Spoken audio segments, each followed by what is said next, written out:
នៅពេលដែលយើងរៀនបញ្ញាបត្រអភិវឌ្ឍសេដ្ឋកិច្ចយើងទទួលបានចំណេះនិងជំនាញអ្វីខ្លះព្រមទាំងមានឱកាសការងារអ្វីខ្លះ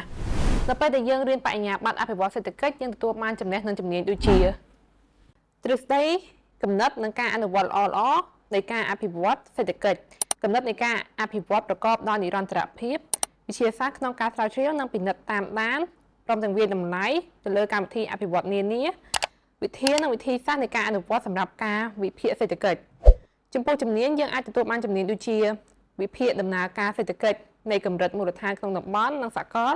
រៀបចំគម្រោងសម្រាប់ការអភិវឌ្ឍសេដ្ឋកិច្ច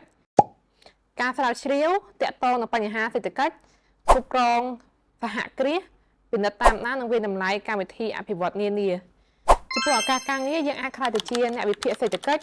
អ្នកធ្វើគម្រោងនិងបង្កើតគោលនយោបាយសម្រាប់ការអភិវឌ្ឍសេដ្ឋកិច្ចអ្នកស្រាវជ្រាវទាក់ទងនឹងបញ្ហាសេដ្ឋកិច្ចសហគ្រិន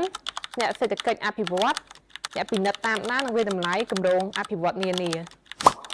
ចាំបើសិនជាបងប្អូនមានបំណងក្នុងការស្វែងរកការងារធ្វើកម្មសិក្សាចង់ប្រឹក្សាយោបល់ទាក់ទងនឹងបញ្ហាផ្សេងៗឬក៏សម្រាប់ក្រុមហ៊ុនដែលចង់ស្វែងរកសិស្សនិស្សិតទៅបម្រើការងារអាចទាក់ទងមកកាន់ Telegram របស់ UICC តាមរយៈ QR Code និង link ខាងលើ